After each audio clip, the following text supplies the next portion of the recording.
Um bom dia a todos, amados irmãos. Vamos abrir a nossa Bíblia no livro dos Salmos, capítulo 16.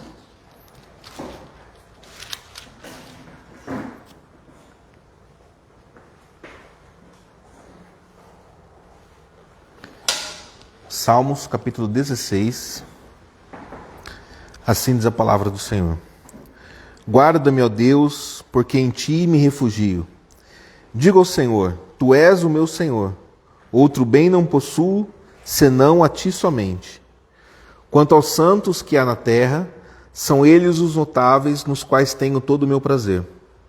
Muitas serão as penas dos que trocam o Senhor por outros deuses. Não oferecerei as suas libações de sangue, e os meus lábios não pronunciarão o seu nome. O Senhor é a porção da minha herança e o meu cálice. Tu és o arrimo da minha sorte. Caem minhas dívidas em lugares amenos. É muito linda a minha herança. Bendigo o Senhor que me aconselha, pois até durante a noite o meu coração me ensina. O Senhor tem-o sempre à minha presença. Estando ele à minha direita, não serei abalado. Alegra-se, pois, o meu coração e o meu espírito exulta. Até o meu corpo repousará seguro, pois não deixarás a minha alma na morte, nem permitirás que o teu santo veja a corrupção. Tu me farás ver os caminhos da vida, na tua presença a plenitude de alegria, na tua destra delícias perpetuamente. Amém. Irmãos, vamos nos colocar em pé, nós juntos louvaremos ao Senhor com o Salmo 16. Guarda-me, ó Deus, pois em ti eu me abrigo. Minha alma diz que tu és meu Senhor. Além de ti, outro bem eu não tenho. E nos teus santos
Messias.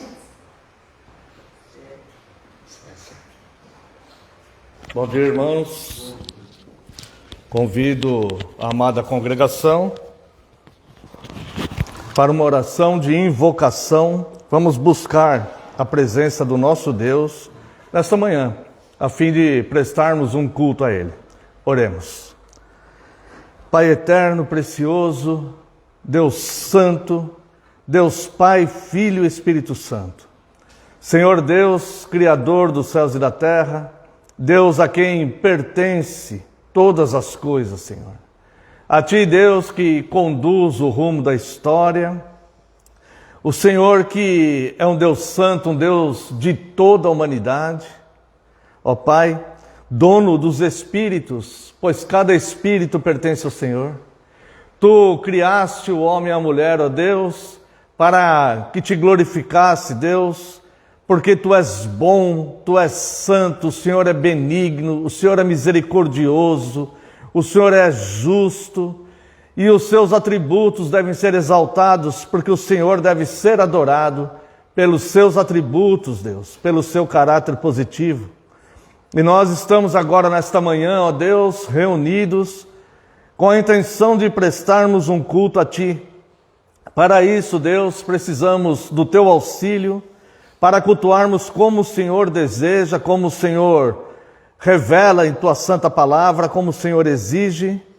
E também, Deus, do Teu perdão, da bênção do Teu perdão, pois reconhecemos, Pai, que somos falhos e pecadores. Por isso, Deus, nós, com todo respeito e reverência, nos submetemos a Ti e lhe pedimos pela Tua graça a bênção do Teu perdão. Receba, Deus, este culto, pelo Teu favor, ó Deus, nos instrua da Tua santa palavra, pois ela é remédio para os nossos ossos, Deus, ela é vida, ela é luz, ela nos ensina, Deus, o caminho a seguir. E por isso, Deus, nós clamamos a Ti, que o Senhor aceite este culto que prestaremos ao Senhor e nos instrua na Tua santa palavra. E que tudo isso, Deus, seja para a edificação da Tua igreja nesta terra e para a glória do Senhor, ó Deus, somente do Senhor, no nome santo e poderoso de Jesus, oramos. Amém, Senhor. Convido a amada congregação para o voto da nossa segurança. Amada igreja do Senhor Jesus Cristo, onde está o nosso socorro? O nosso socorro está em o nome do Senhor, Criador dos céus e da terra. Graça a vós outros e paz da parte de Deus, nosso Pai, e do Senhor Jesus Cristo. Os amados irmãos podem assentar-se. Eu convido a todos para a leitura do Salmo 18.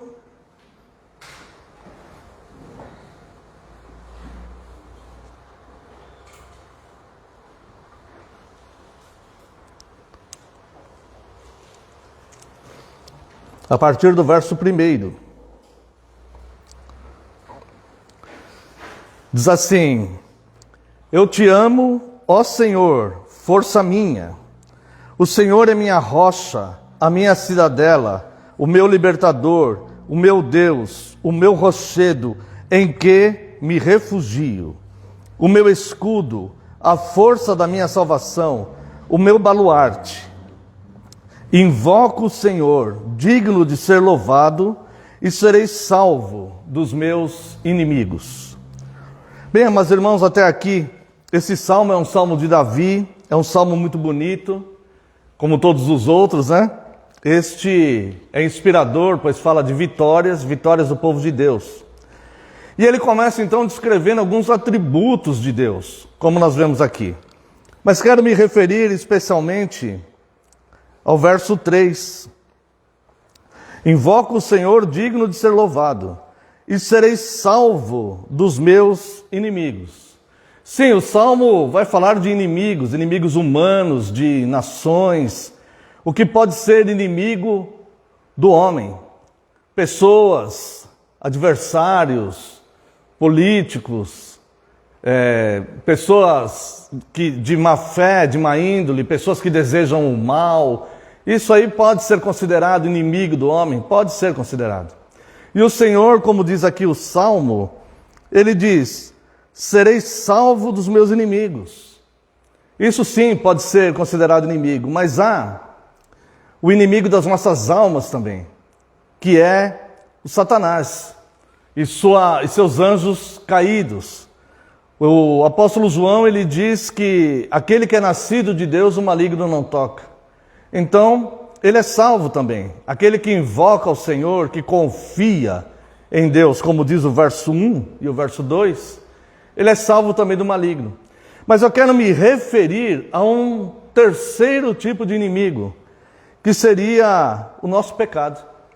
Quando eu digo nosso, eu não quero dizer de propriedade nossa, mas aquele pecado específico que atrai a pessoa, que atrai o ser humano. E isso pode variar de casa em casa. Tem pessoas que não conseguem controlar a língua.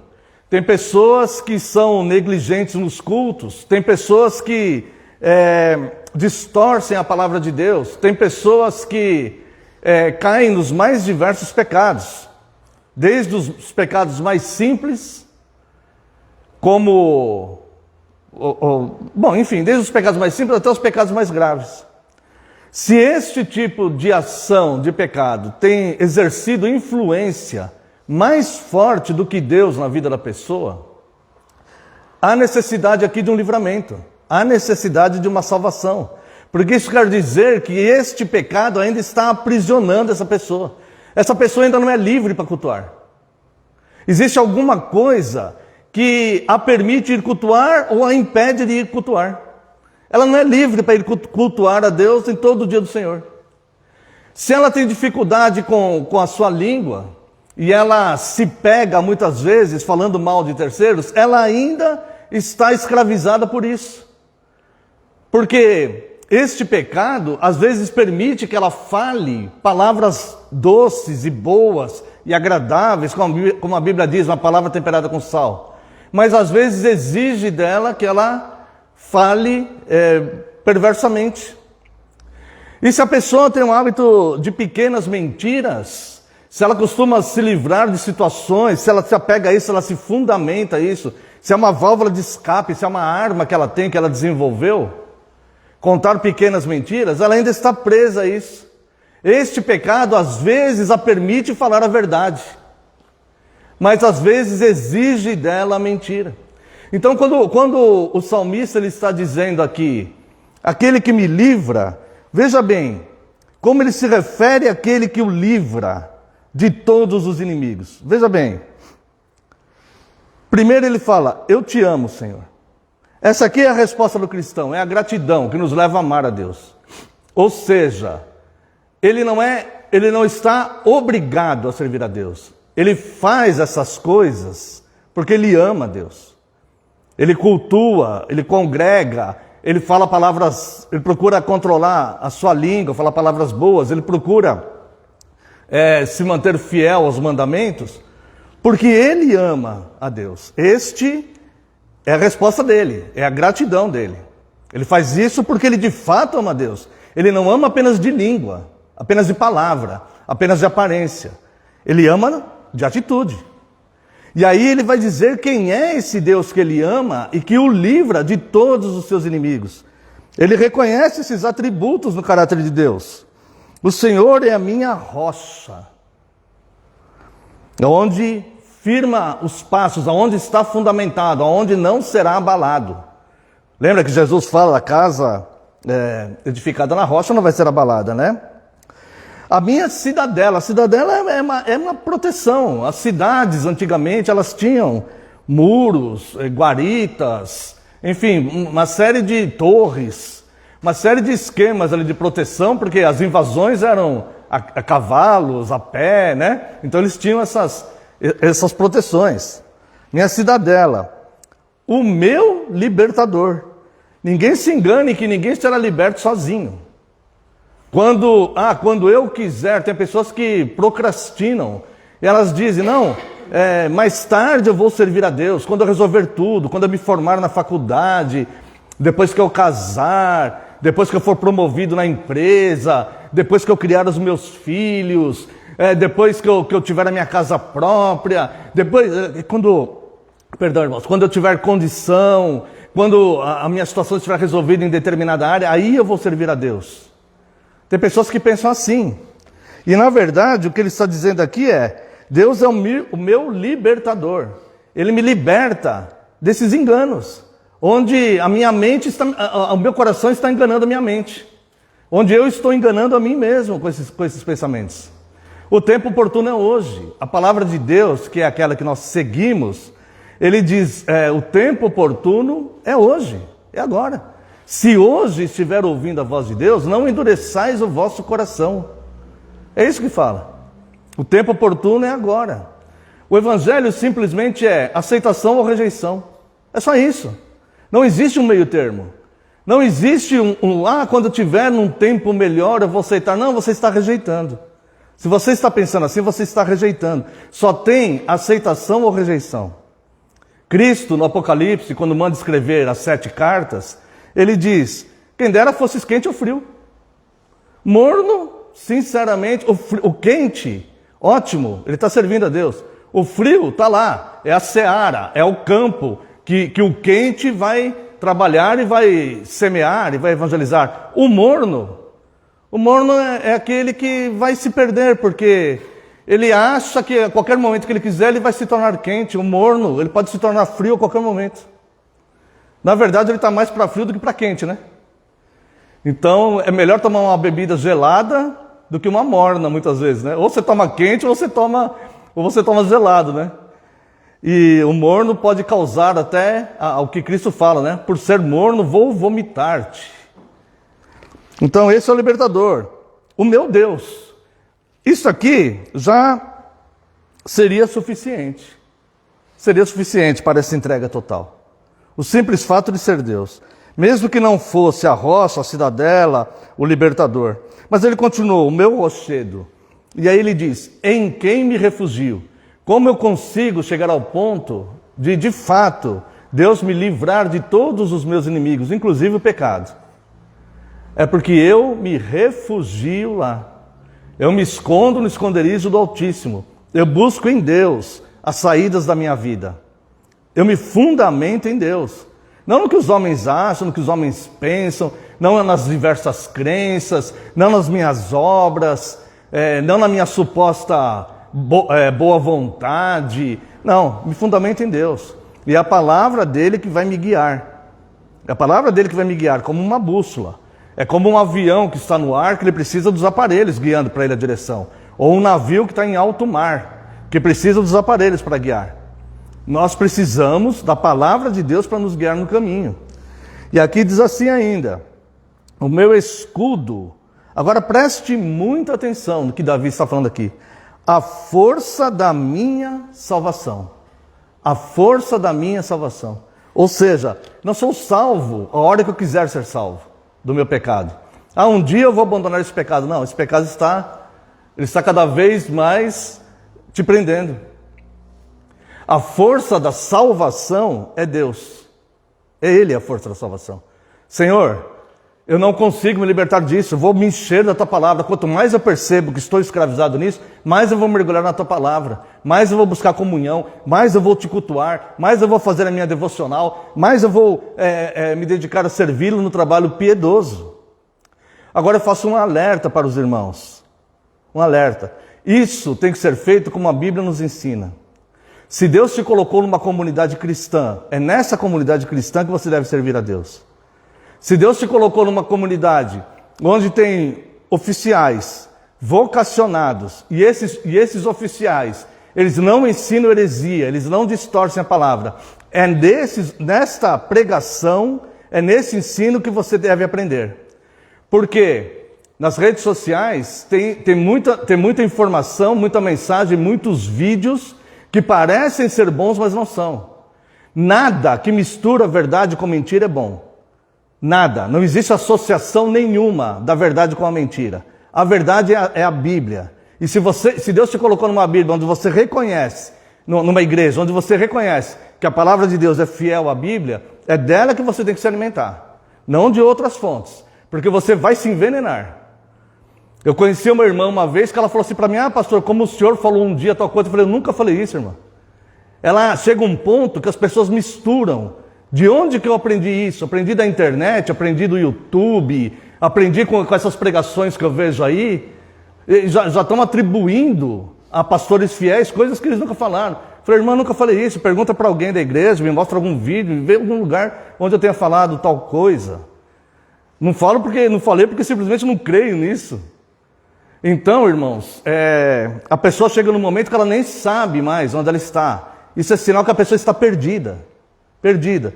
Então, alimente-se conforme a Bíblia ensina. Você tem Efésios 4, a partir do 12.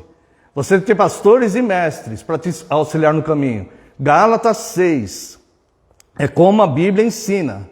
Tá? Então, eu falo para os irmãos, porque as pessoas têm sido envenenadas com pregações que estão vendo por aí. E ensinando coisas totalmente antibíblicas. Eu falo: mas o que ele falou é bíblico, uma parte é bíblica, outra não é. Se misturou a verdade com a mentira, é a sutileza do engano. Então ele diz aqui: o Senhor é a força da minha salvação. O apóstolo Paulo fala: não me envergonho do evangelho, porque ele é o poder de Deus para a salvação de todo aquele que crê. Então ele está confirmando o que Davi fala aqui: a força da minha salvação. Então, irmãos, não se engane com a sutileza do engano. Em épocas de redes sociais, programas de televisão, simplesmente porque tem nome lá, de ser uma igreja, de ser uma... Cuidado, que vai envenenar e vai trazer confusão. E Deus não é Deus de confusão. Deus é Deus de paz. Seja o Espírito Santo, seja a paz de Deus, o árbitro nos vossos corações. E depois ele diz aqui, olha só: o meu baluarte é uma fortaleza inexpugnável, uma fortaleza que não tem como passar. O apóstolo Paulo chama a igreja de baluarte. A igreja, coluna e baluarte da verdade. O apóstolo Paulo fala isso para Timóteo. Baluarte é uma fortaleza inexpugnável. O nosso inimigo não nos alcança se nós estivermos na igreja de fato de Cristo. E não nos enganos que são pregados por aí. E diz aqui: invoco o Senhor, digno de ser louvado. E aí sim, serei salvo dos meus inimigos. Então veja que tem um processo aqui que envolve duas coisas. Primeiro, amar a Deus. Segundo, reconhecer a Deus e se fundamentar nele. Se você, medite depois na sua casa, do verso 1 ao verso 3 aqui do Salmo 18. Medite nisso. São 2 passos antes de você ser liberto de todos os seus inimigos. Amar ao Senhor e fundamentar-se nele. Irmãos, diga não para o engano que está sendo pregado aí. Diga não para o falso evangelho. Diga não. Diga não. Não se preocupe, rejeite. Não deixe pregar na sua casa quem vem com falsas doutrinas. Não fique assistindo programas que têm nome de igreja, mas que ensinam um evangelho anátema. O apóstolo Paulo ele diz assim, olha: se alguém vier te pregar um outro evangelho, até mesmo um anjo do céu vier te pregar um outro evangelho, além deste que eu estou pregando aqui, seja anátema. Essa palavra significa maldito, amaldiçoado. Então, não deixe entrar na sua casa a mentira em nome de Deus. Porque Deus não tem associação nenhuma com a mentira. Debruce sobre a santa palavra de Deus. E aprenda naqueles que Deus instituiu para te ensinar o caminho. Você pode colocar este à prova. Você não precisa confiar nele cegamente. Você não vai confiar nesses oficiais cegamente porque você tem a palavra. Verifique a palavra contextualmente, não em versículos isolados. Isso aqui que ele está falando é contextual com a Bíblia? Isso sim, isso você deve verificar. E aí, enquanto essa pessoa estiver ensinando o verdadeiro evangelho, ou esses líderes, então você está numa igreja segura. Repare na conduta. A Bíblia diz, pelos frutos conhecereis. Repare na conduta desses oficiais. Repare na ética. Repare na postura. Repare no que eles fazem, não só no que falam. Os fariseus falavam uma coisa e faziam outra. Então, é um conjunto de coisas que a igreja, para ser saudável, e não falo só de líderes, falo de irmãos. Irmãos que se aproximam Irmãos que começam a congregar junto, que muitas vezes parecem ter um conhecimento, ter uma sabedoria, tenha discernimento espiritual para identificar o perigo, identificar o certo do errado, a sensibilidade de perceber a sutileza do engano. E não deixe que nada nem ninguém te enrede, porque o seu Deus é esses atributos que diz aqui, do verso 1 ao verso 2. E este Deus é esse que vai te libertar de todos os teus inimigos. Essa palavra é fiel e digna de toda aceitação. Sabe por quê? Porque não é a minha opinião, nem eu que imaginei isso. Isso aqui simplesmente está escrito aqui. Medite nisso, do verso 1 ao verso 3. E que Deus abençoe. Nesse momento é um momento de confissão de pecados. Como nós dissemos aqui, Ele nos livra de todos os nossos inimigos. O pecado é um dos nossos inimigos. E ele, segundo o autor aos Hebreus, diz que ele tenazmente nos assedia. Tenazmente nos assedia. Então aquele que pensa que está blindado e que não cai porque está muito firme, cuidado, está a um passo da queda.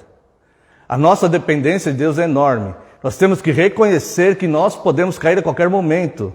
Então nós clamamos ao Senhor, tem misericórdia de mim. Tem misericórdia de mim. É como alguém que está tendo que passar em algum lugar onde tem que ter um segurança ali para proteger, né? Tipo, ele tem que passar naquelas pontes sobre a altura, onde tem que ter alguém para amarrar ele com um elástico, tem que colocar uma boia se ele cair no mar, tem alguém lá com técnicas de segurança para proteger a integridade dele. Se ele falar assim, não, eu atravesso tudo isso aqui, não sei qual altitude lá, eu atravesso, não preciso de segurança nenhuma, pode bater um vento forte e derrubar ele. Então ele precisa de todas essas técnicas de segurança para que ele possa atravessar aquilo com segurança, até chegar do outro lado. A mesma coisa na nossa caminhada cristã. Nós dependemos de Cristo. Quando nós começamos a achar que eu já estou bom, que eu não vou cair mais, que eu já conheço a palavra, que já me santifiquei, está a um passo da queda. Está a um passo da queda. Tá? Então, irmãos, nessa oração de confissão, eu me prolonguei um pouquinho, mas é necessário, irmãos, porque nós temos pouco tempo, né? Ultimamente nós temos tido pouco tempo de instrução para a igreja, tá? Então me perdoe prolongar um pouquinho, mas é palavra de vida. É palavra de vida para os irmãos. E para mim também, né? Palavra de vida para nós, tá bom? Então vamos confessar. E se por acaso você sente que tem alguma coisa aí te dominando, fala assim, Senhor, me ajude, me liberte disso, porque o Senhor é rocha, o Senhor é o libertador. É a força da tua salvação que eu quero me apegar. E comece a mergulhar na santa palavra de Deus. Oremos. Pai excelso, altaneiro, glorioso, o Senhor de fato é baluarte, Deus, é a força da nossa salvação, é o nosso rochedo, nossa cidadela, onde podemos nos refugiar com segurança. Assim podemos invocá-lo e o Senhor nos salvará de todos os nossos inimigos, com certeza, porque nós precisamos da tua salvação. Por nós mesmos, Deus, nós não conseguimos proteção. Somos como uma criança que depende dos pais, dos avós, dos tios, para o protegerem, Deus, nos perigos da vida. Nós somos assim na nossa caminhada espiritual, nós precisamos que o Senhor nos proteja. Não queremos a ilusão, Deus, de que estamos firmes. Não, nós queremos, Senhor, cada vez mais entender que dependemos do Senhor. Totalmente dependemos do Senhor. E queremos nos colocar nas tuas santas mãos. Pai, nos dê discernimento para não aceitarmos a falsa pregação, ó Deus, que cresce dia a dia nos meios de comunicação. Por favor, Deus, nos proteja dessa cilada, Senhor, dessa cilada maligna, que tanto confunde, que tanto engana, que tanto afasta as pessoas da verdade que é o Senhor, da tua santa palavra. E sobre tudo aquilo, Deus, que pretende nos dominar, nós pedimos a tua libertação. Nos liberte, Deus, porque o Senhor é o nosso Deus e nós queremos louvá-lo totalmente. Pelo teu favor e graça, e apelando pelas tuas muitas misericórdias, é que nós oramos buscando a bênção do teu perdão. Muito obrigado, Senhor. Amém.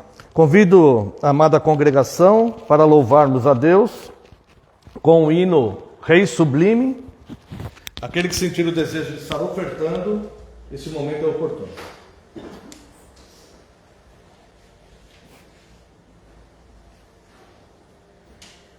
Ó Rei sublime, majestade e glória, sobre as milícias do celeste além, ouve o louvor dos hinos de vitória, dos que de ti recebem todo o bem. Vinde, ó remidos, filhos de Deus, cantai louvores que alcancem os céus. Nos altos céus, louvor a Deus ressoa, de gratidão ao soberano amor. Os redimidos com fervor entoam o nome excelso do seu benfeitor. Vinde, ó remidos, filhos de Deus, cantai louvores que alcancem os céus.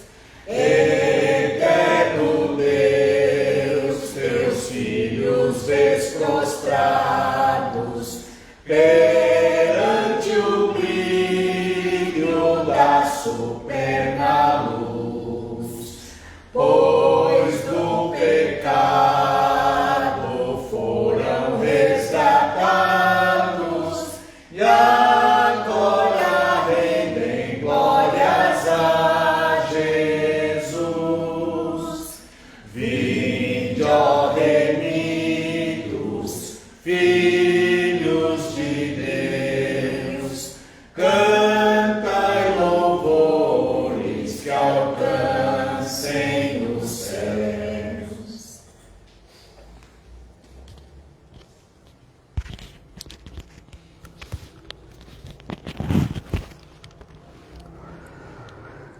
Convido a amada congregação para professarmos a nossa fé cristã, declarando o credo apostólico.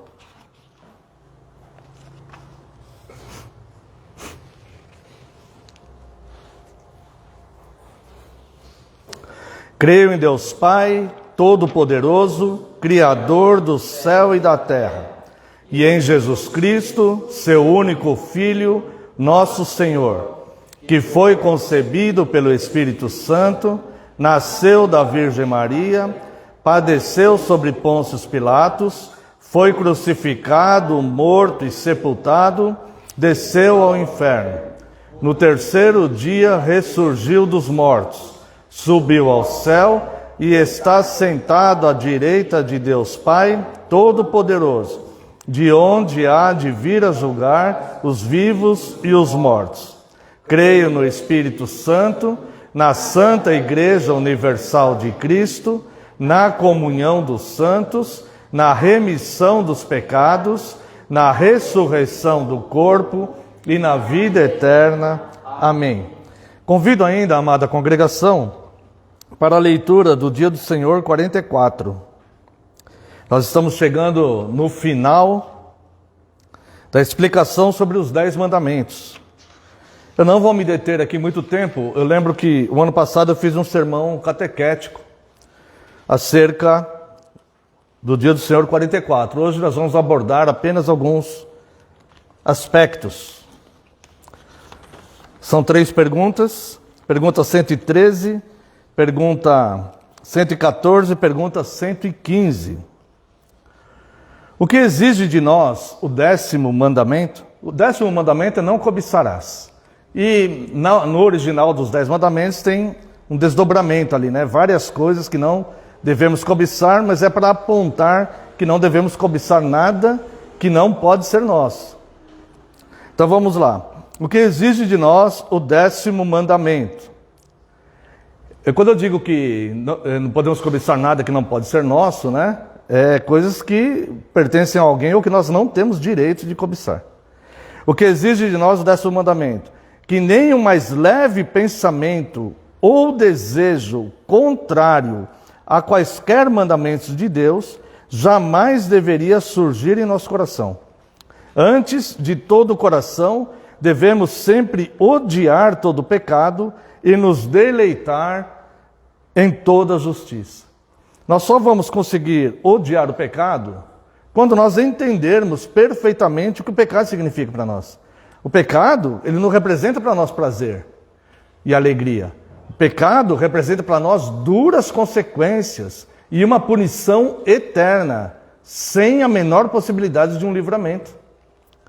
Então, nós vamos analisar aqui Romanos capítulo 7, a partir do verso 7.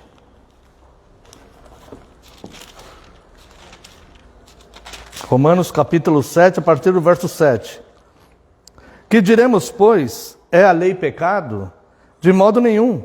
Mas eu não teria conhecido o pecado, senão por intermédio da lei. Pois não teria eu conhecido a cobiça, se a lei não dissera, não cobiçarás. Então, vamos ler só até aqui. O 10º mandamento, ele tem como objetivo, irmãos, o cuidado pessoal interior. Ou seja, cada um por si, cuidar de si mesmo e analisar a si mesmo, para tentar identificar se nós estamos sendo absorvidos, envolvidos, enlaçados por algum tipo de cobiça, por coisas que não podemos obter. Além do cuidado pessoal interior, a autorreflexão constante. Isso não é algo para ser feito somente quando nós lemos os 10 mandamentos, mas no nosso dia a dia.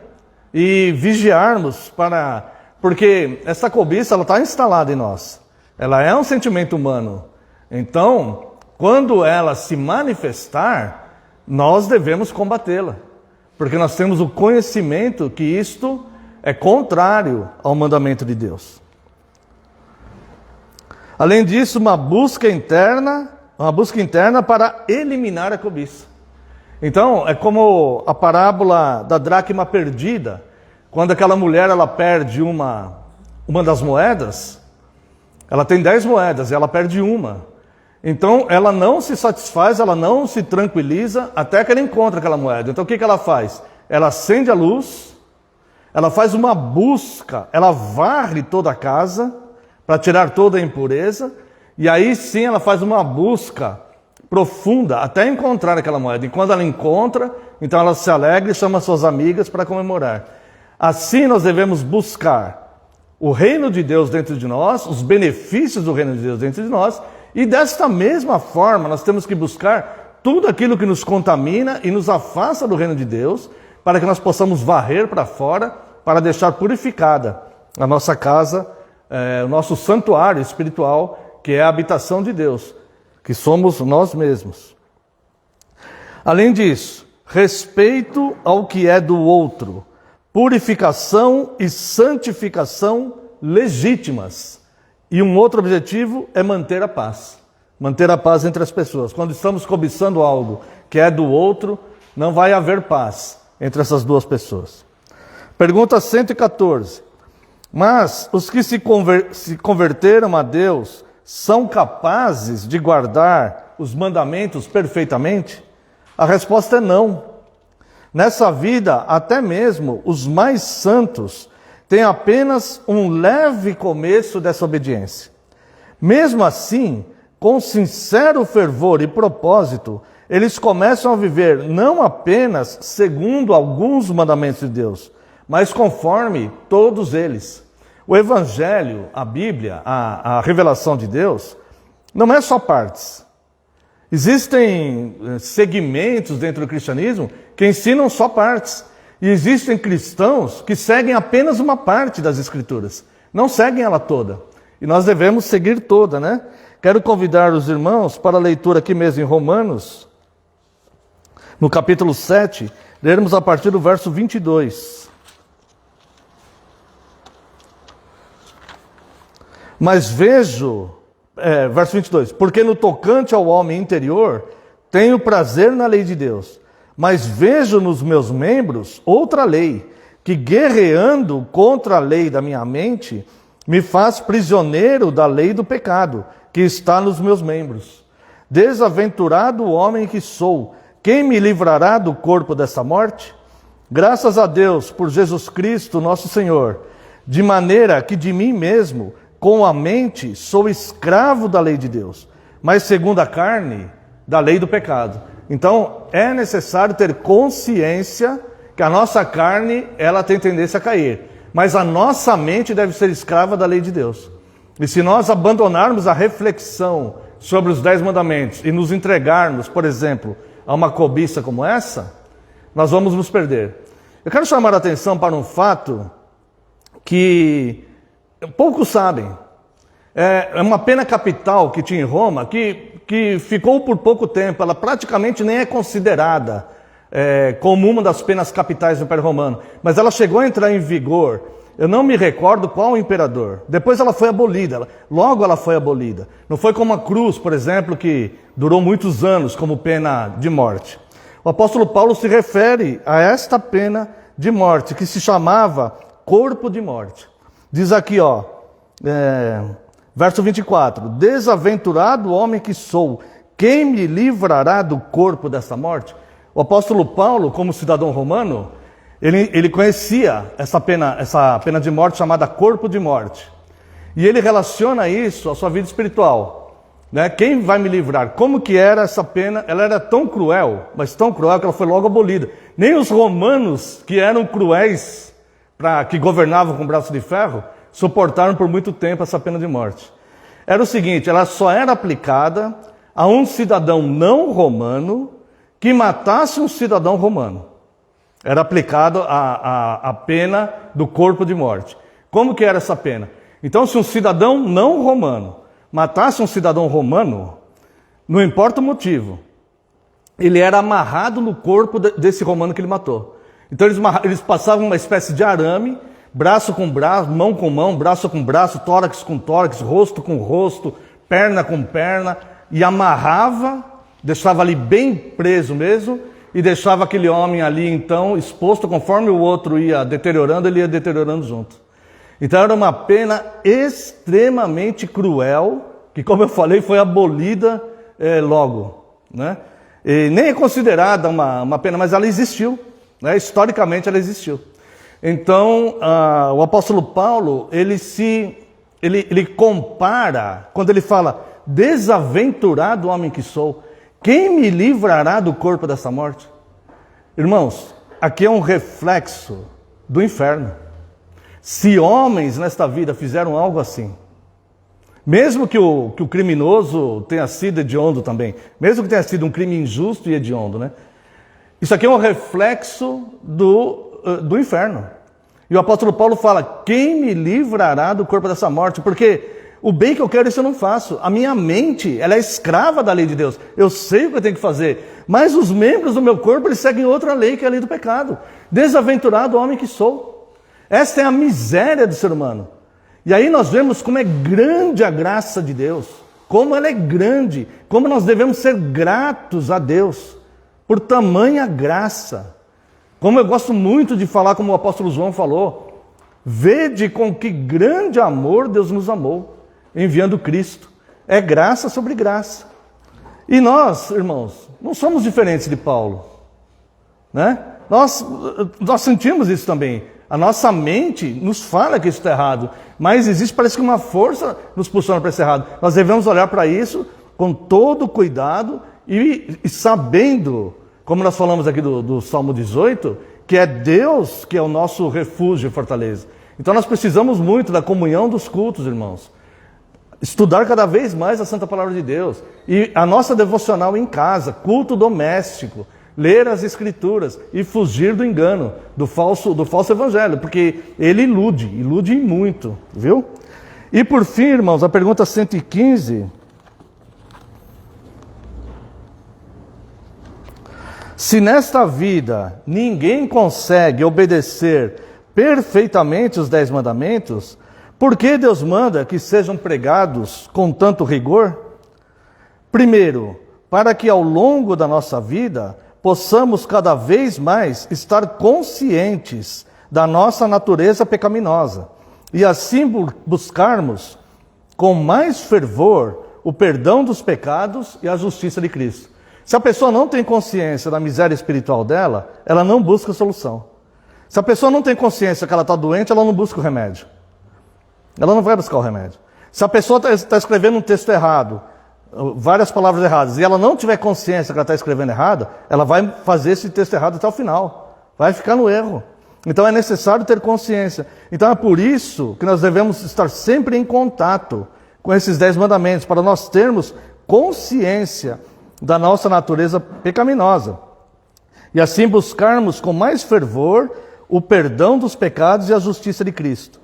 Segundo, para que, ao orarmos a Deus pela graça do Espírito Santo, jamais deixemos de batalhar para sermos cada vez mais renovados à imagem de Deus, até que após esta vida alcancemos o alvo da perfeição.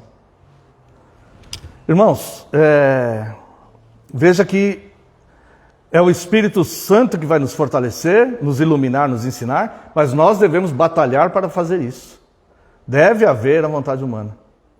Imagine um homem no seu leito de morte, no final da sua vida, e que tenha conhecimento de Deus, e que olhe para si mesmo e fala: passei minha vida inteira negligenciando a Deus.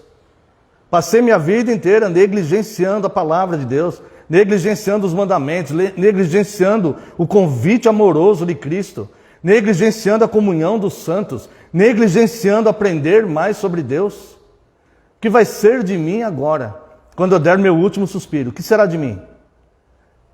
Eu fico imaginando isso muitas vezes. Eu não sei se Deus, se o meu fim será numa cama de hospital, ali algum leito, se será algo rápido. Eu não sei, também não compete a mim saber essas coisas.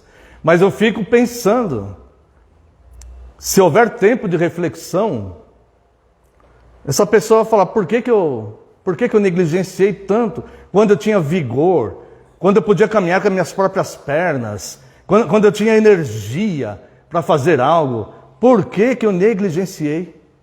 E agora, daqui talvez algumas horas, talvez alguns minutos, talvez alguns dias, eu vou estar diante do justo juiz. Por que eu negligenciei? Então, irmãos, que nós aproveitemos o nosso tempo que o Senhor graciosamente nos deu, e que nós olhemos para esses 10 mandamentos que a gente não consegue cumprir, infelizmente, mas que nós olhemos para eles e falamos assim: olha, vou lutar com todas as minhas forças para não cair nesses pecados. Vou lutar com todas as minhas forças para cumprir esses mandamentos, até onde eu conseguir.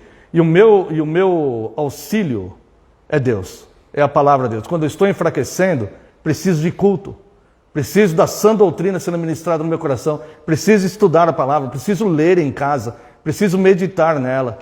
É melhor, irmãos, você meditar na santa palavra de Deus do que ficar em celular.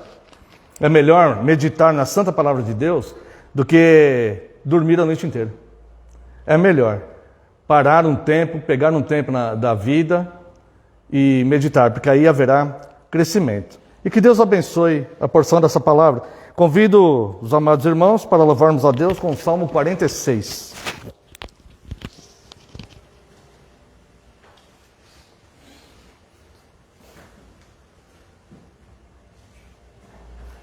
Refúgio e fortaleza é Deus, presente em socorrer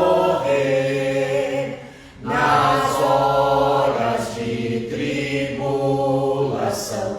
Não temos que temer, ainda que a terra toda venha transtornar.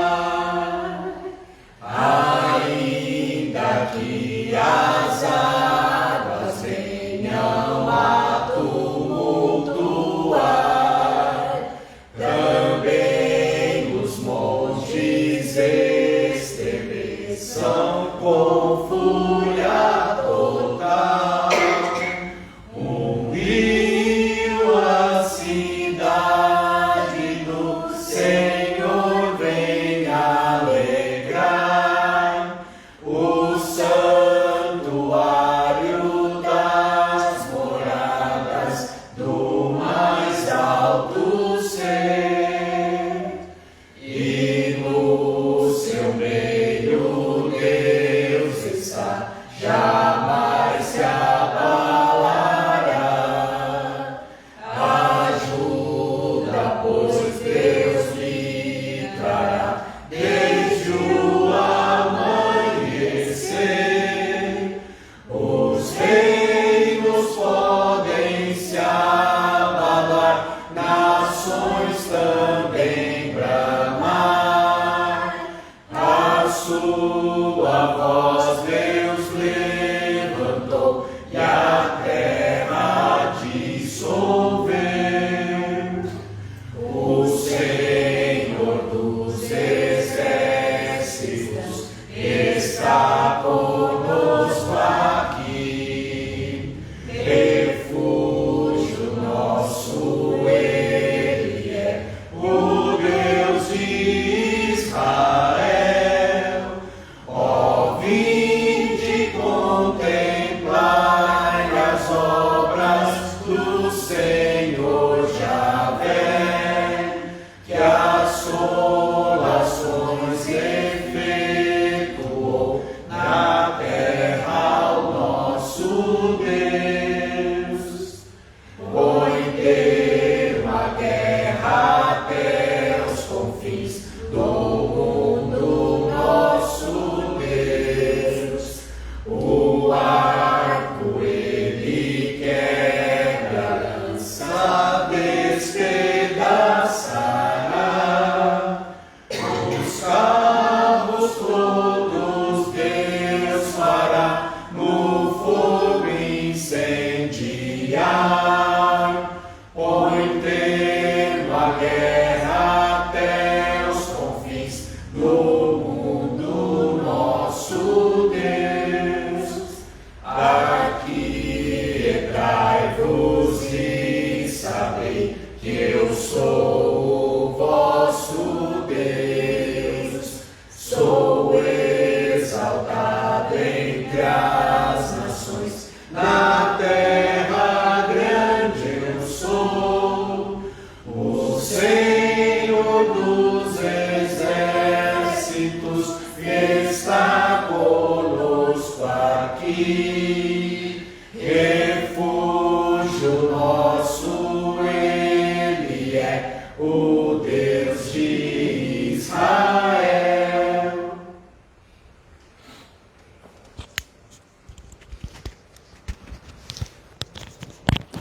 Convido os amados irmãos para a leitura do Evangelho de Marcos, capítulo 8. Leremos a partir do verso 22.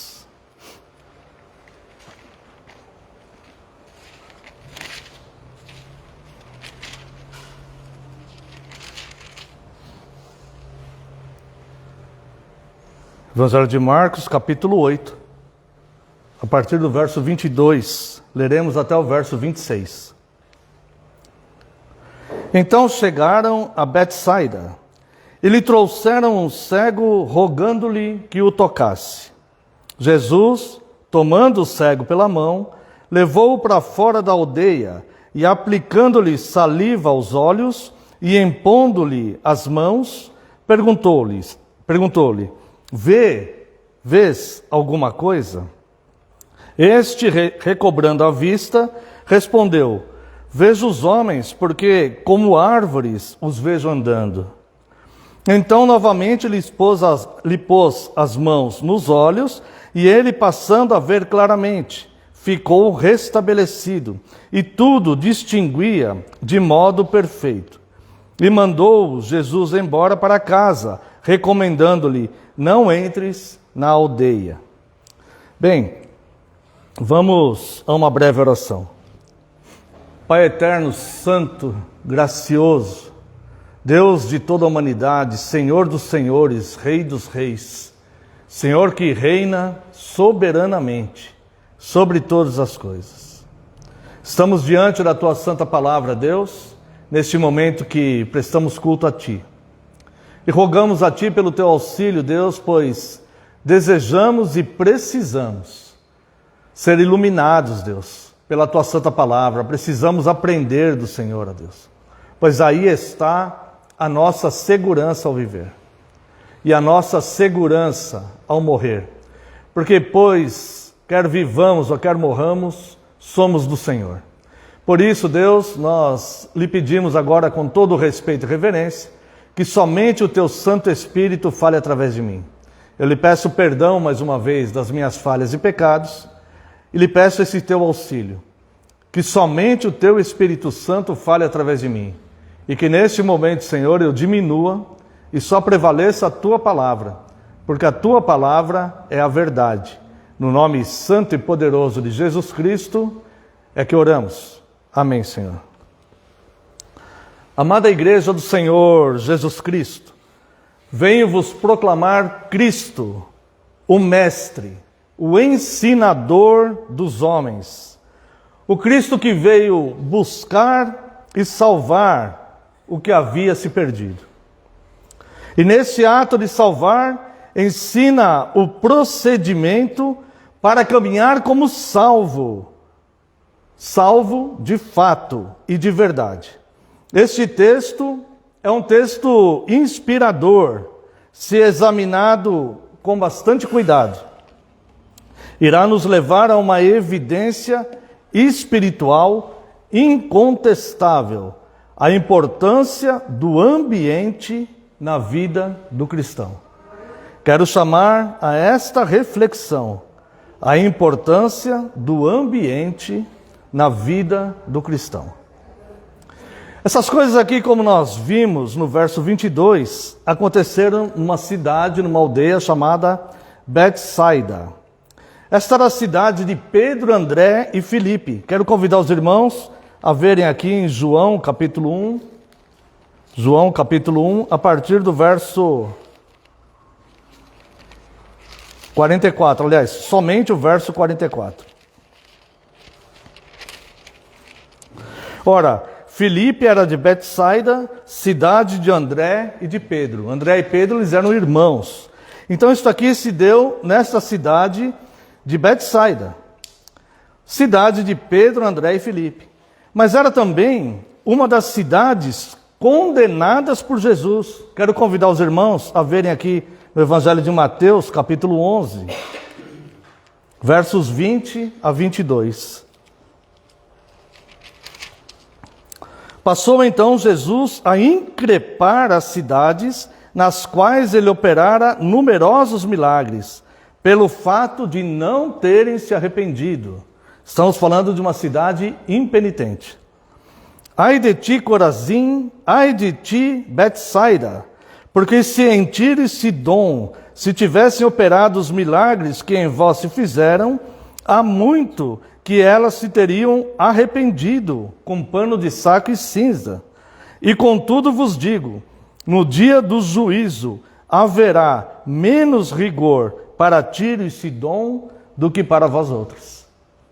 Então é uma das cidades impenitentes, cidade que Cristo condenou, e cidade que viu muitos milagres, mas mesmo assim não se arrependeu, continuou impenitente. A história dessa aldeia, dessa cidade de Betsaida, se o nome antigo dela tem alguma relação com a conduta daquela população dali, eu não sei. Mas ela já vem comprometida desde o nome, do nome anterior. Era aqui, Betsaida era uma cidade idólatra e imoral. O tetrarca Filipe a reedificou uma vez e colocou o nome dela de Júlia, filha de César Augusto.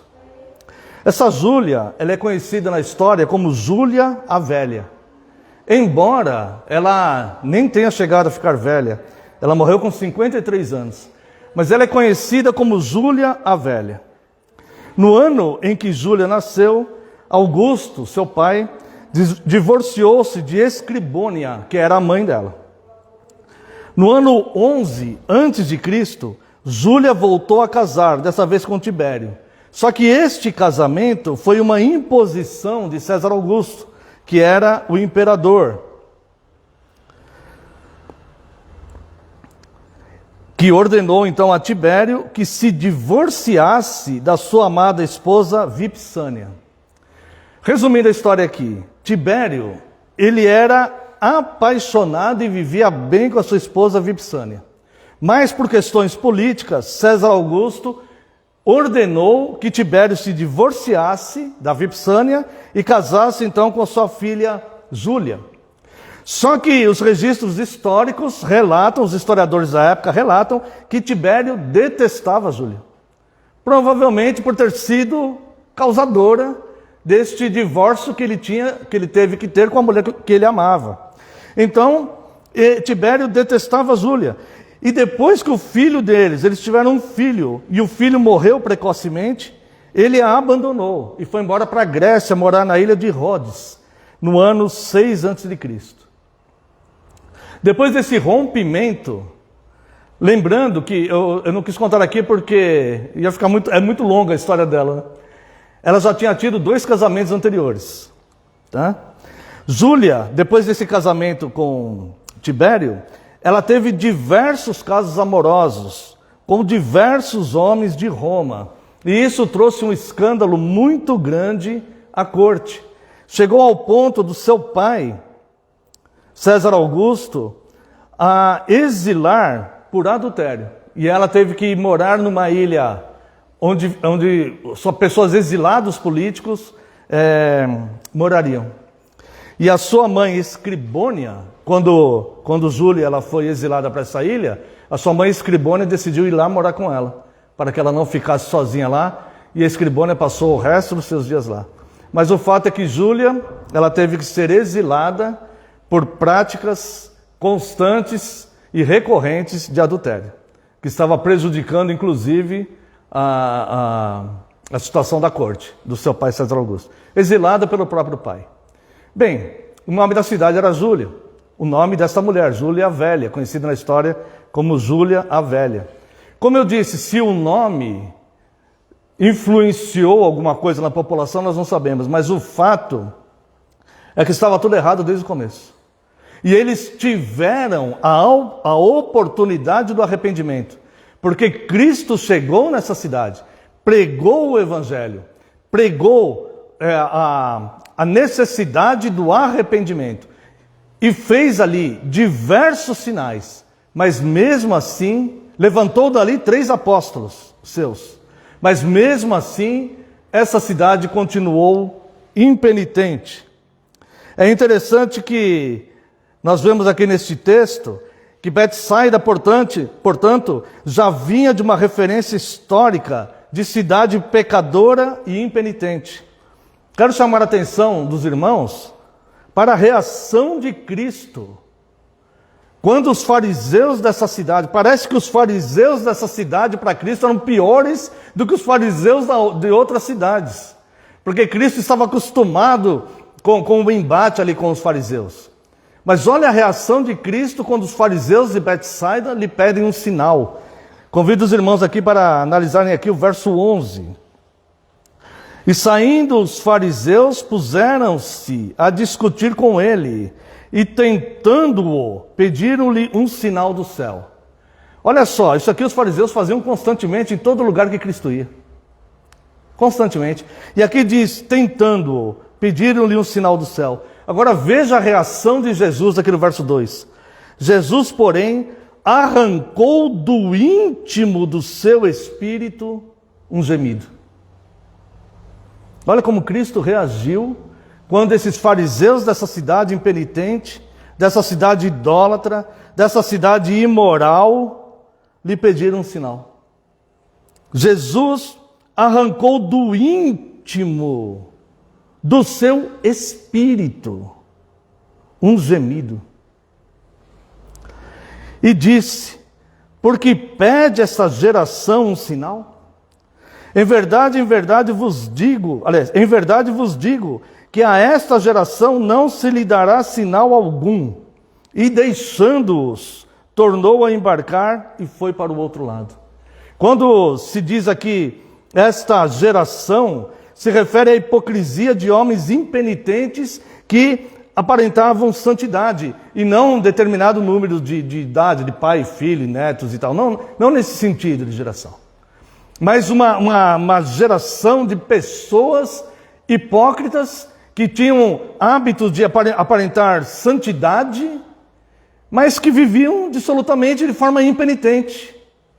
Que o comportamento era totalmente avesso e contrário ao que Jesus ensinou. E essas pessoas pedindo um sinal para Cristo. E Cristo então arranca do fundo do seu espírito um gemido.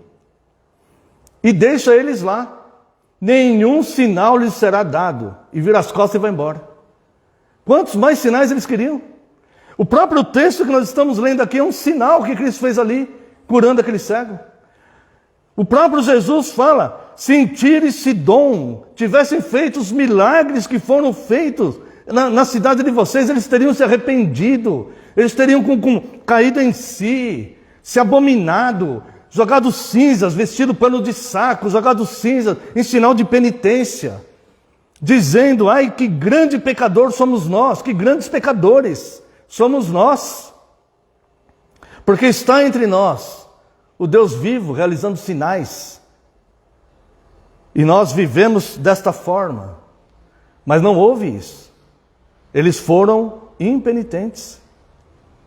E Jesus fala, uma geração má e adúltera pede um sinal. Mas sinal nenhum vos dou. E vira as costas e deixa. Me lembro muito das 5 virgens nécias. Senhor, abra-nos a porta. Não vos conheço. Me lembro muito daquelas pessoas que estarão clamando um dia. E talvez até muitos já tenham clamado quando chegaram diante do justo juiz já. Quando passaram pela fronteira da morte. Senhor, Senhor, em teu nome expeli demônios. Senhor, Senhor, em teu nome fiz maravilhas.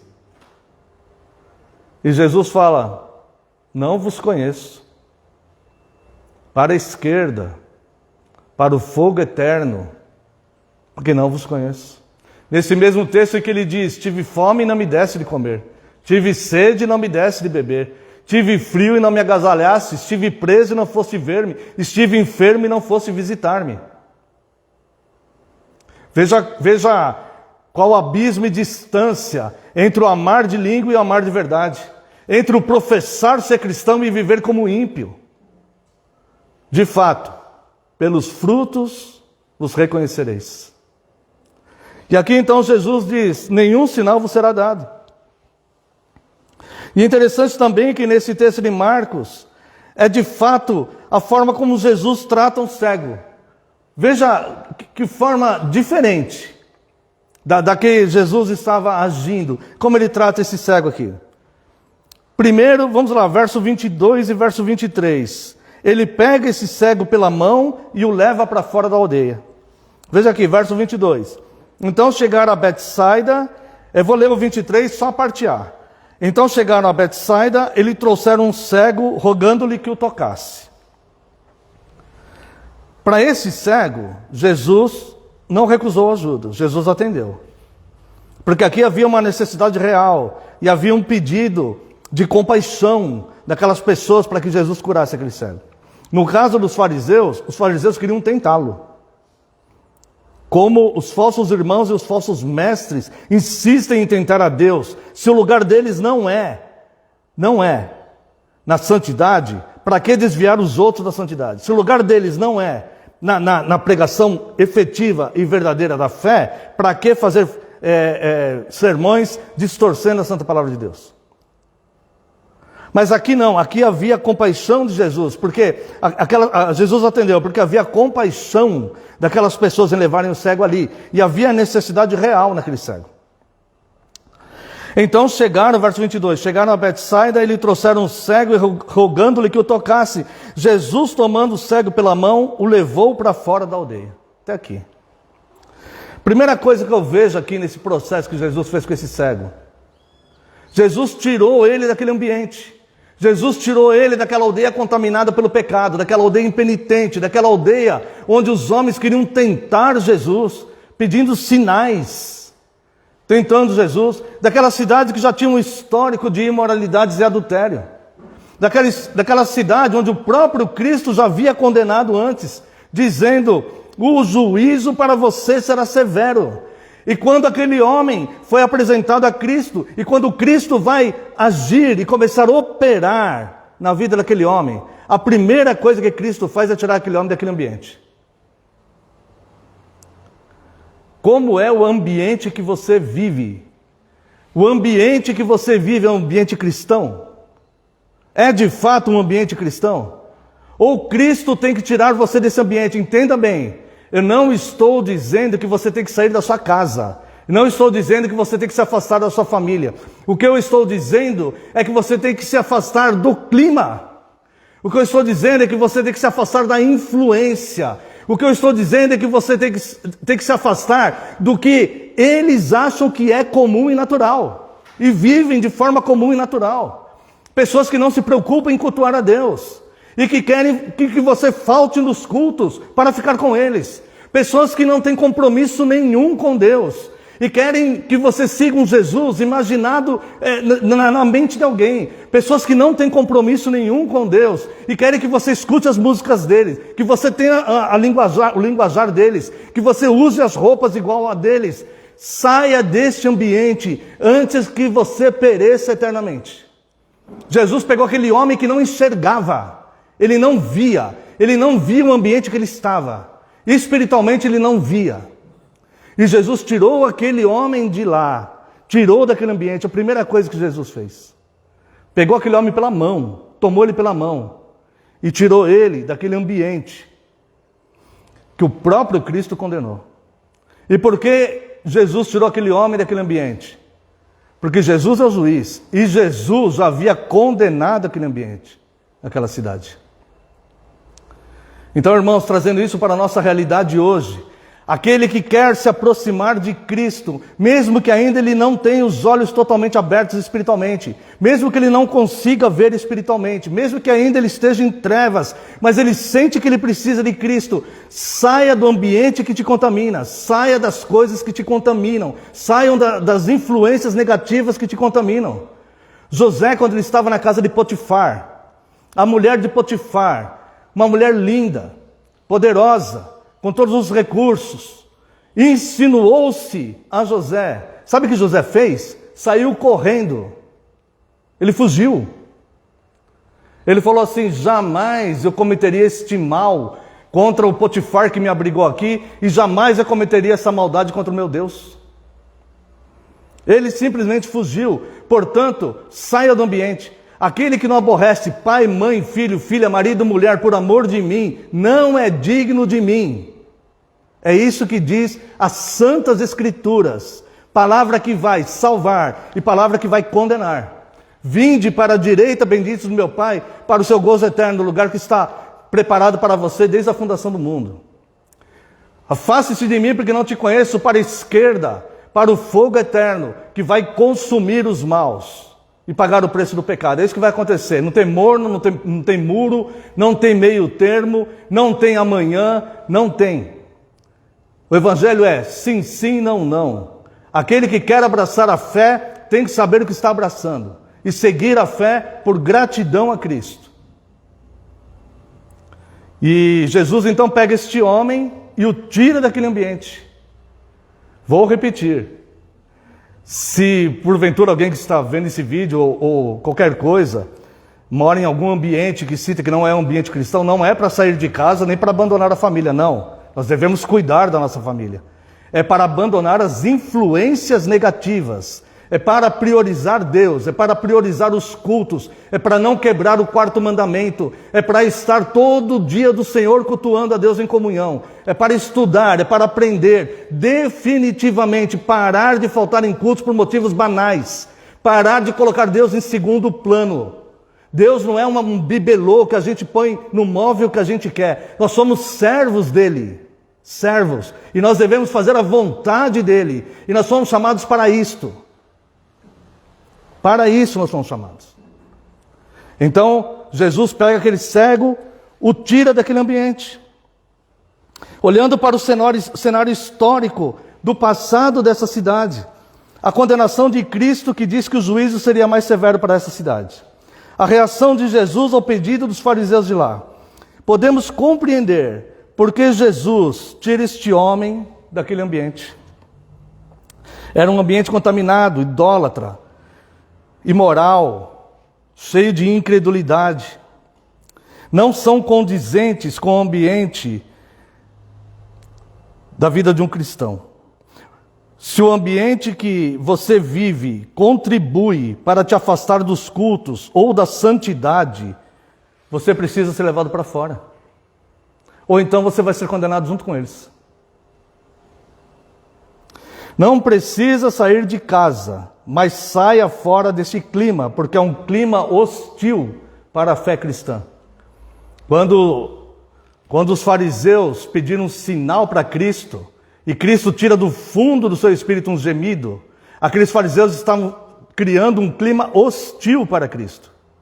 E Cristo tira um gemido do fundo do seu espírito, que a palavra diz que eles estavam querendo tentar a Cristo. E Cristo, então, ele tira um gemido do fundo do seu espírito, aponta ali e fala, uma geração má, que é um sinal, nenhum sinal lhe será dado, vira as costas e vai embora. Ou seremos imitadores do nosso mestre, ou seremos opositores dele. Ou nós seremos discípulos, ou nós não seguiremos a Cristo. Não adianta admirar. Cristo veio fazer discípulos e não admiradores. Cristo falava, não fale dos meus milagres, não fale as coisas que eu fiz. Cristo não queria fazer propaganda dos seus milagres. Cristo não buscava o show da fé. Cristo não buscava ser superstar da fé. Cristo falava, não conte os meus milagres para ninguém. A pessoa vai ser alcançada pelo quebrantamento, pelo arrependimento, quando ela olha e vê a miséria espiritual que ela vive. Desaventurado homem que sou, quem me livrará do corpo dessa morte? É assim que a pessoa é alcançada. Não é pelo superstar aí, com seus carrões e seus aviões. Não, não é. Não é. É pelo quebrantamento. Existe muito movimento hoje em dia aí, e pouco quebrantamento. Qual voz você está ouvindo? A voz de Cristo ou a voz dos mercenários? É isso que você tem que identificar. E se no ambiente que você vive, está te contaminando, essa contaminação eu não quero para a minha vida. Se as pessoas se jogarem do 20º andar, você vai se jogar também? Se as pessoas resolverem tomar veneno, você vai tomar também? Se as pessoas resolverem sair nuas aí no inverno, você vai sair também? Você não vai fazer essas coisas. Então para que se deixar influenciar pelos maus, pelos ímpios? Depois de tirá-lo do ambiente, Jesus aplica saliva, que é a sua palavra. Veja a parte B do verso 23. E aplicando-lhe saliva aos olhos, impondo-lhe as mãos, perguntou-lhe, vês alguma coisa?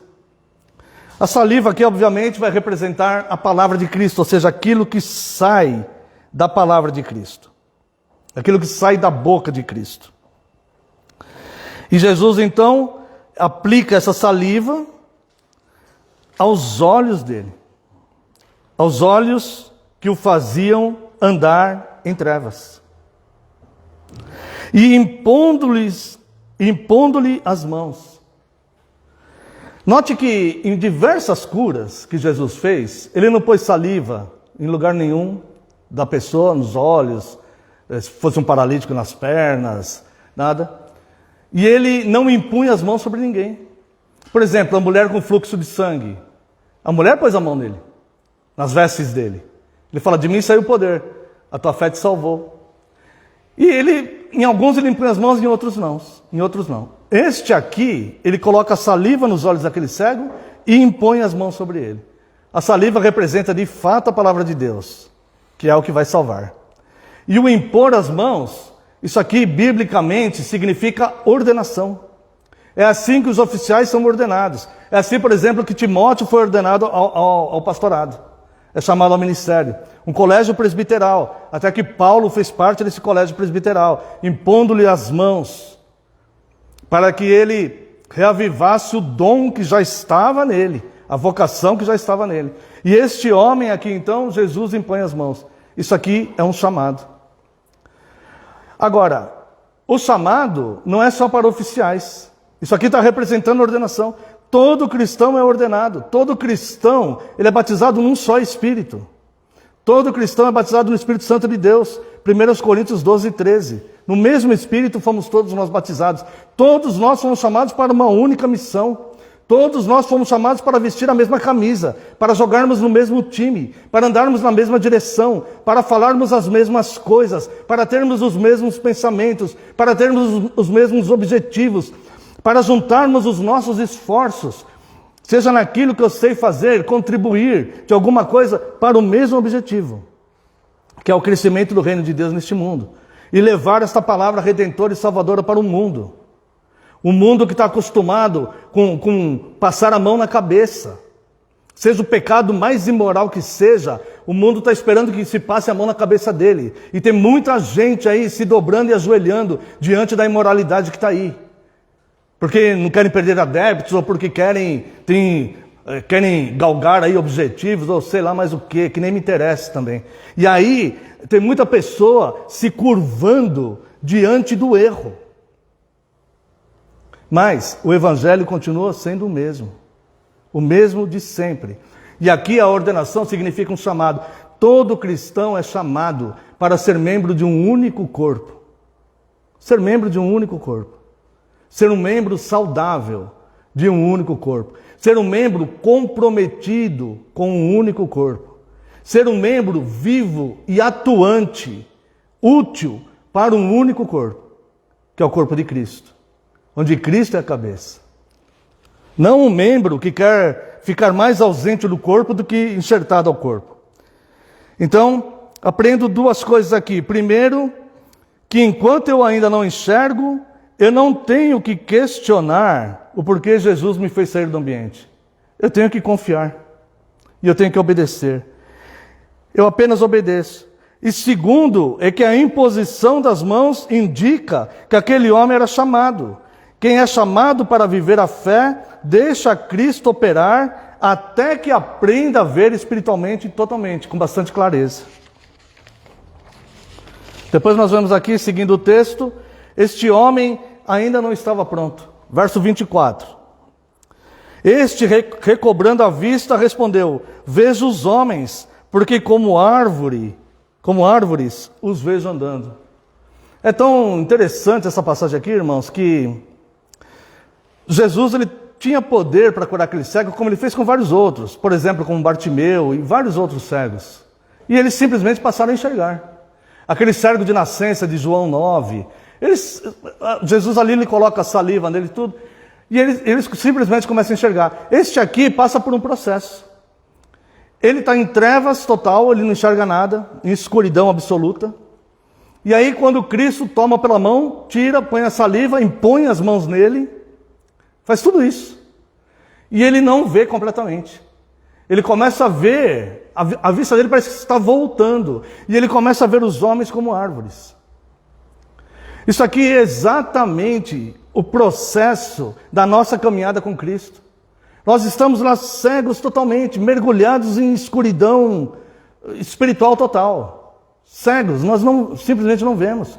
Acreditamos em muitas coisas, seguimos muitas crenças, ou somos ateus, ou cada um por um caminho aí. E todo mundo cego. E aí, Cristo começa a operar. Primeira coisa, ele vai tirar do ambiente. Primeira coisa, ele tocar mesmo e pegar pela mão. Depois ele vai tirar do ambiente. Depois ele começa a trazer a luz. Ele começa a trazer, a fazer a pessoa começar a enxergar. E aqui cada um de nós tem um tempo, irmãos. Por isso eu falo, não se preocupe, apenas seja obediente Apenas queira obedecer, apenas descanse em Deus, apenas siga o Senhor. Apenas confie e vai seguindo. E aí então ele começa a ver e ele vê os homens como árvores. Ele não vê claramente. Muitos de nós ainda não estamos vendo claramente. Nós precisamos ver melhor. Eu preciso ver melhor. Cada um de nós talvez precise ver melhor. Nós precisamos ver melhor as coisas espirituais. É necessário discernimento espiritual para percebermos, para termos o que chamam hoje em dia aquele feeling, aquela sensibilidade, para a gente perceber coisas nas entrelinhas que não estão totalmente claras para todo mundo. É necessário ter visão espiritual. E só a palavra de Deus vai nos treinar para termos esse discernimento. Jesus então continua operando, veja o verso 25. Então novamente lhe pôs as mãos nos olhos. E ele, passando a ver claramente, ficou restabelecido, e tudo distinguia de modo perfeito. Aquele homem, quando ele estava vendo, aquele ex-cego, quando ele estava vendo os homens como árvores, ele ainda não estava pronto. Aí Jesus, ele coloca as mãos de novo ali, até que ele consiga ver claramente de novo. Então, até o ponto do homem conseguir distinguir as coisas de modo perfeito. Aqui, necessariamente, nós temos que fazer uma pergunta para nós mesmos. Nós temos discernimento espiritual? Nós conseguimos distinguir um obreiro verdadeiro de um falso? Nós conseguimos distinguir um irmão verdadeiro de um lobo? Nós conseguimos perceber uma pregação verdadeira, distinguir uma pregação verdadeira de uma falsa? Nós conseguimos fazer isso? Ou tudo que vem em nome de Deus nós aceitamos e nós nos alimentamos? Se vier um copo de veneno com o nome de uma marca famosa aí do mercado, aí, obviamente seria uma adulteração, né? Alguém pega o nome de uma marca indevidamente, coloca num veneno e te dá. Você vai comer só porque tem aquela marca? Nós devemos verificar como são as coisas. Se nós não temos ainda discernimento espiritual, nós precisamos das Escrituras. Se a resposta for não, e nós ainda não conseguimos distinguir de modo perfeito, a Bíblia mostra e ensina que é pelos frutos que conhecemos, e não por aparência ou por simpatia. A Bíblia ensina que a sã doutrina ela está revelada nas Escrituras. São os cânones, que já estão prontos. E não o que as pessoas imaginam. E não exemplos tirados da natureza ou de qualquer outra coisa, como fonte da verdade. A fonte da verdade é a Escritura, que é a revelação de Deus. Um cristão deve ter uma visão clara de doutrinas e de pessoas, do certo e do errado, da realidade espiritual e da fantasia, do bem e do mal. E aí nós vamos ver aqui, verso 26. E mandou Jesus embora para casa, recomendando-lhe, não entres na aldeia. Então ele recomendou, não entre mais na aldeia. Não entre mais nessa aldeia que tinha o nome da Júlia Velha, que foi exilada por adultério.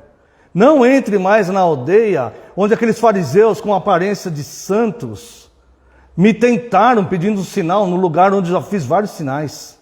Não volte mais para aquela aldeia que é impenitente e que no dia do juízo haverá mais um rigor mais severo para eles do que para Ciro e para Tirom, para Tiro e para Sidom.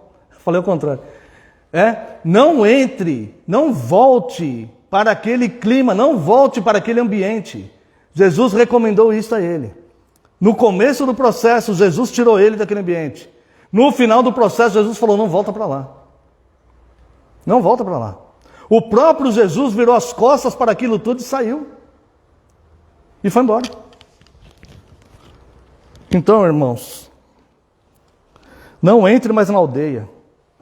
Também nos faz pensar em algumas perguntas que podemos fazer a nós mesmos.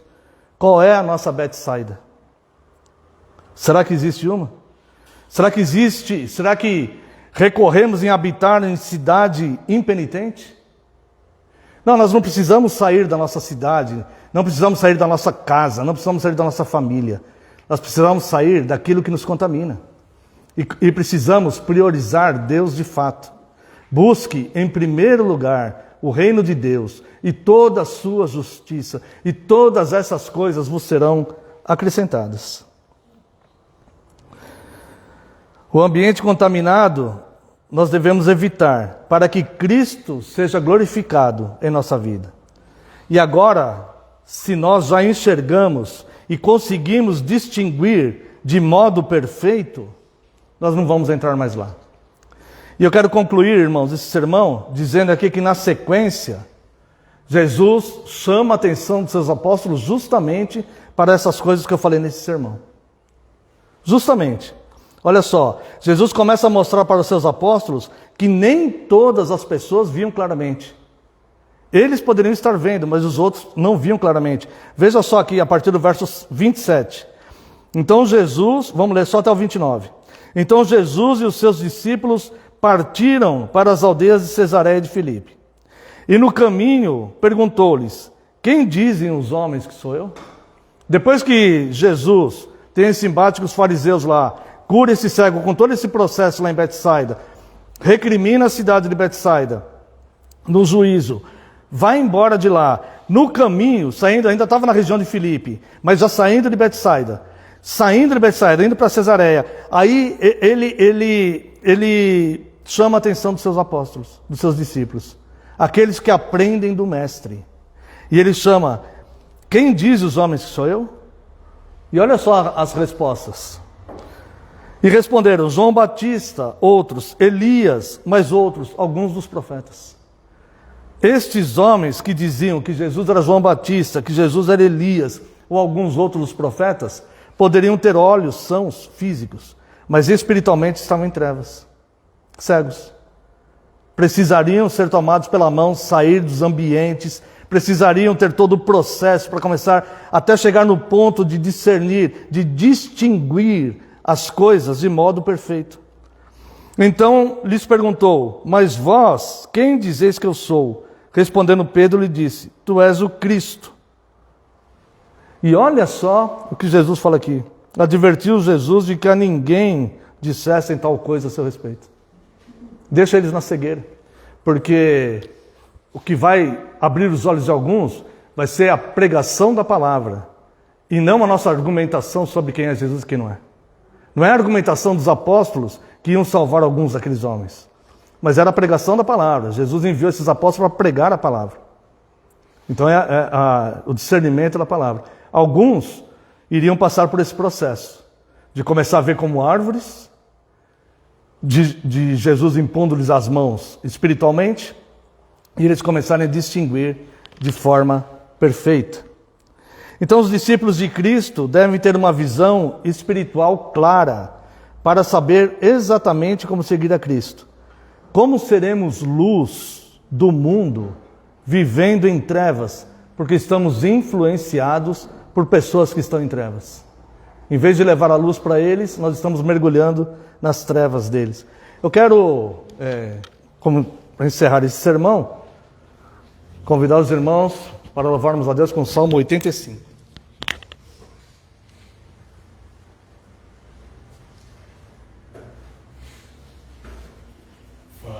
Favoreceste a tua terra, Deus, e restauraste as posses de Jacó.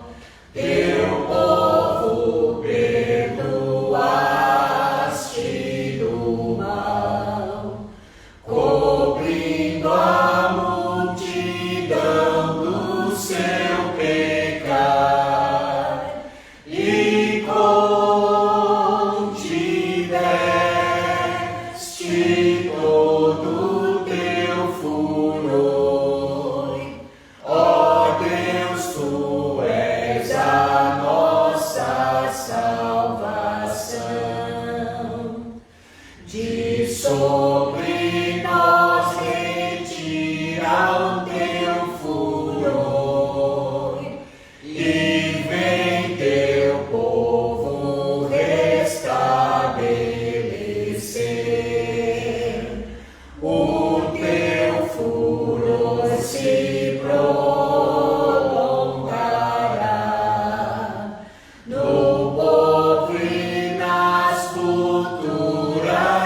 Convido a amada congregação que se coloque em pé. Vamos a uma oração e, após a oração, a bênção. Oremos. Pai gracioso e eterno, nós te louvamos, Deus, e te agradecemos, Senhor, pela tua santa palavra. Ajude-nos, Deus, a ter uma visão clara do teu reino, Senhor, a ter uma visão clara da vida espiritual. Nós queremos distinguir de modo perfeito, Senhor, porque todos nós temos um chamado para servi-lo. Não nos deixes, Deus, cair no engano, Deus, na falsa pregação, ó Deus, sermos iludidos por aparências, e nos ajude, Deus, que nós não perecemos, Deus, nós lhe pedimos que nós não pereçamos com os impenitentes, com as cidades impenitentes, mas que pela tua graça, pela tua misericórdia, Deus, o Senhor possa completar em nós esta obra, a ponto de podermos ver claramente, como Estevão viu, Deus, os céus abertos, que nós possamos distinguir claramente, Deus, o certo do errado em todas as situações. Muito obrigado pela tua graça e amor, abençoe o outro ato deste culto e que tudo seja para glorificar o teu nome. No nome santo de Jesus nós oramos. Amém. A bênção, vou dar a bênção agora e depois. Que a graça do nosso Senhor Jesus Cristo, o amor do Deus Pai e a comunhão e as consolações do Espírito Santo sejam sobre vós, agora e para todo sempre. Amém e amém. Os irmãos podem assentar-se.